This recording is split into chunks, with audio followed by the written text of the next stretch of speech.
Toolmaker's son, two-tier, free gear. No beer, verbal diarrhea, granny harmer, everyone's far right. Anti-British, lying, kill the farmer. Starmer here, or Sir Keir to you minions. I want to address the Muslim rape gang scandal and tell you that there will be no stone unturned in getting to the truth. We are going to have an inquiry, led by someone who will probably be linked to child exploitation themselves. But I can assure you that for the purposes of this inquiry, they'll be as straight as Barry Manilow's original nose, as straight as I and Lord Ali are, for sure. I also want to comment on the Southport stabbings. The far-right protesters who were upset by the brutal massacre of innocents only have themselves to blame for their 2 or 3 year prison sentences, for hurty words on the internet and standing in the wrong place at demos. In extreme cases, pushing bins towards police officers.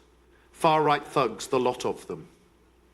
And now that I've addressed the real problem, as I see it, the far-right, you know who I mean, people upset by the brutal massacre of innocent children or the gang-banging against their will of young teenagers. Scum. I'll address the alleged attacker in the Southport case, who has pleaded guilty. The young choir boy from Cardiff has suffered extreme Islamophobic abuse from the far right ever since this unfortunate incident. Those abusers should be ashamed, by the way. Just because someone is making reason in their bedroom and have in their possession a report including an Al-Qaeda terror manual, and just because they've previously committed a knife crime, doesn't mean to say they are terrorists. Just like those who blow themselves or lop off infidels' heads whilst shouting Allah Akbar, it doesn't necessarily mean they are terrorists or have any radical Islamic thoughts. They are just mentally ill and misunderstood. This attack was a new kind of terrorism that we haven't seen before. Someone working on their own. I'd like to remind people that there were 4 Muslim terrorists involved in the 7/7 bombings. 2 in the Glasgow airport attack.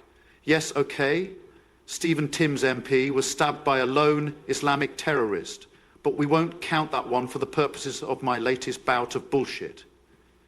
And 2 people attacked and murdered Lee Rigby. The Westminster car attack and stabbing was by a lone Muslim, but we'll forget about that for the purposes of my unconvincing excuses. We'll forget about the Manchester Arena bombing too, because they acted alone. Then there was Westminster again, then Streatham, then... Anyway, those attacks aside, this was a new kind of terrorism. Of course I'd been briefed from the start, but I didn't want to say anything that would prejudice the case against this almost angelic young choir boy from Wales, who looks just the same at 17 years old as he did at 10. I've seen him on Sky News. The police didn't want to prejudice the case either, which is why they didn't mention the ricin when they found it, or the terrorist literature. October is always known as a good month for cases not to be prejudiced by anything that's said, which is why the police told us of the ricin then. It wasn't even a lot of ricin. It could only have wiped out 1 UK city. It was hardly worth mentioning. You may remember that when I was head of the Department of Public Prosecutions, I started proceedings looking into Savile, grooming gangs, and anything else historical that might come to light in the future that people are understandably disgusted by, but nothing has been done about. Let's be clear on this. I'm going to leave no stone unturned looking for the far-right civil servants who have gone against my orders and not prosecuted, basically nice but mentally ill people who can't help their obsession with raping and killing children. That's all from me today, but just remember, I'm the liar that you can trust.